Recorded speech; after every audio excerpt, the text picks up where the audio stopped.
2025년 4월 27일 무슨 요일? 일요일.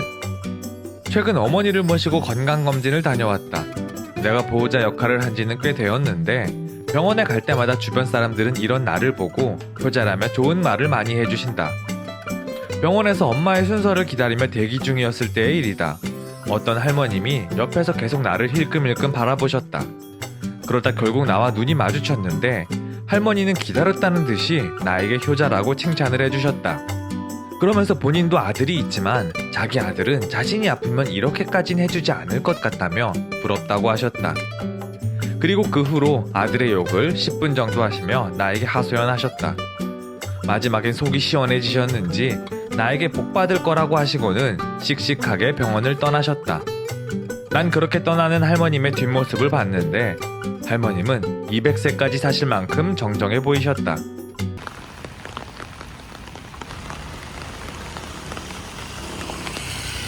그렇게 엄마의 진료가 끝나고 집에 들어오니 난 녹초가 되었다. 지쳐서 방에 멍하니 누워 있었는데 나는 내가 정말 효자인가에 대한 궁금증이 생겼다.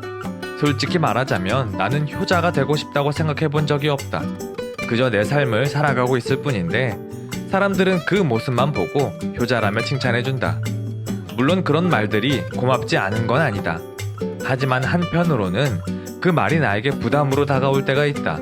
그 단어가 마치 내가 어떤 역할을 끊임없이 수행해야 할 것만 같은 그런 무게를 얻는 것 같아서다. 게다가 사실 나는 집에서는 효자라는 단어와는 조금 다른 모습이다. 나는 가족들 앞에서 유쾌하거나 밝은 사람이 아니다. 아니 엄밀히 말하면 집에서 소리내 웃은 게 언제였는지도 잘 기억이 안 날 정도다. 특별히 웃을 일이 없는 것도 있고 웃고 싶어도 자연스럽게 웃음이 나오지 않는 그런 날들이 계속되고 있다. 예전에 한번 TV에서 개그 프로그램을 보다가 진짜 너무 웃겨서 나도 모르게 소리내 웃은 적이 있었다. 그런데 그 순간 부모님이 동시에 나를 쳐다보셨다. 약간 놀라서 제가 웃을 줄 아는 애였나 하는 눈빛으로. 그 표정이 아직도 생생하다. 내가 평소 얼마나 무표정하고 무심하게 살아왔는지를 부모님의 그 반응을 통해 깨달았다. 그게 지금의 나이고 나의 현실이다.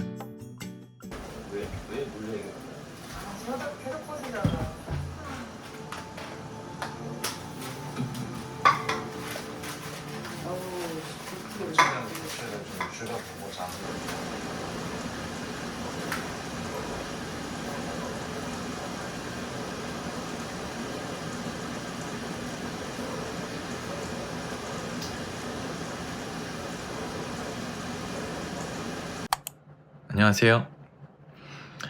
이게 제가 기른 몬스테라인데 슛인데. 안녕하세요. 제가 살이 좀 많이 쪘죠. 이제 다이어트 들어간 지 한 이틀 됐고요. 아무튼 이 얘기 하려고 한 게 아니라 제가 뒤에 있는 식물이 몬스테라거든요. 몬스테라라고 제가 기른 지 한 5년 정도 됐어요. 처음에 데리고 왔을 때는 정말 요만했었거든요. 엄청 작았었는데 5년 정도 되니까 이제 정말 나무가 됐습니다.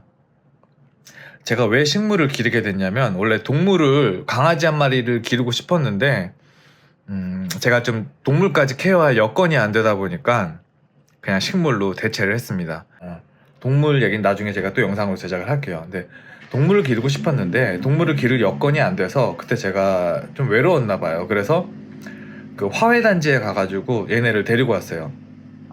그때 한 3,000원인가 주고 정말 조그만 할 때 데리고 왔는데 지금은 이제 뭐 나무가 됐죠. 나무가 돼서 가지치기도 하고 하는데 얘네 크는 거 볼 때마다 좀 든든하기도 해요.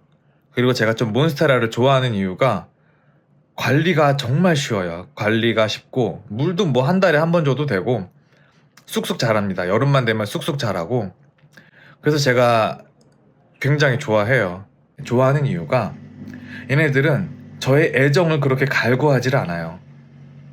그래서 좀 매력이 있는 것 같아요. 제가 그렇게 신경을 안 써줘도 그냥 항상 제 옆에 있는 것 같아서 뭐 나무니까 당연히 옆에 있는 게 당연한 소리죠.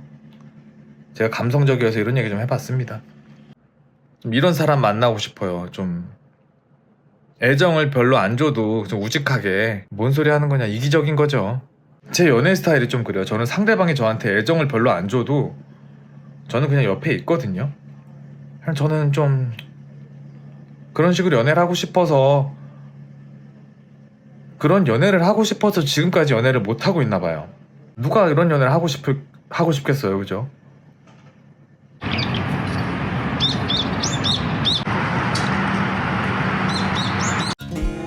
난 평소 드라마를 잘 챙겨보는 편은 아니다.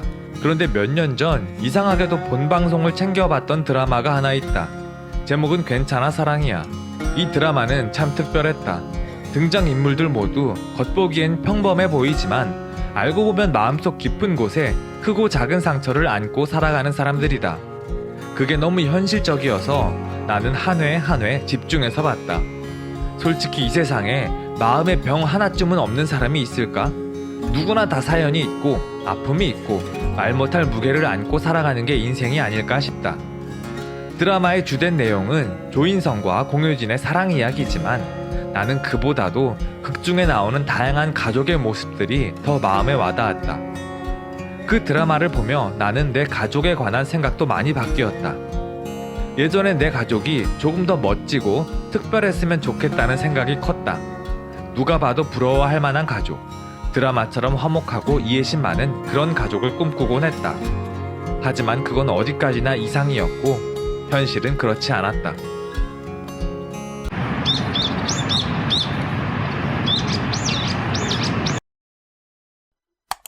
세상에는 정말 다양한 가족의 형태가 존재한다.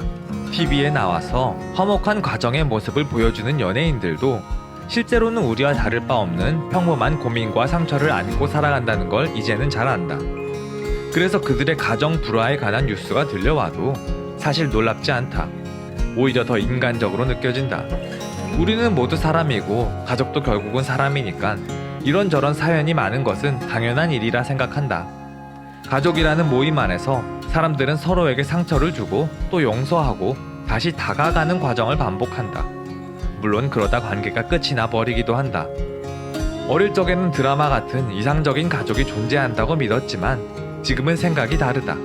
그건 환상일 뿐이고 현실은 훨씬 더 복잡하고 모순적인 감정들로 얽혀 있는 것 같다. 곧 가정의 달 5월이다. 가족이라는 단어에 기쁨보다 슬픔이 먼저 떠오르는 사람이 분명 있을 것이다. 자신의 가정이 화목하지 않다는 이유만으로 자신을 자책하거나 외로워하지 않았으면 좋겠다. 사실 누군가를 이런 방식으로 위로하는 것을 좋아하지는 않지만 어쨌든 이 영상이 누군가에게 조금이나마 위로가 되었으면 좋겠다. 오늘의 영상은 여기까지. 오늘도 끝까지 시청해주셔서 감사합니다.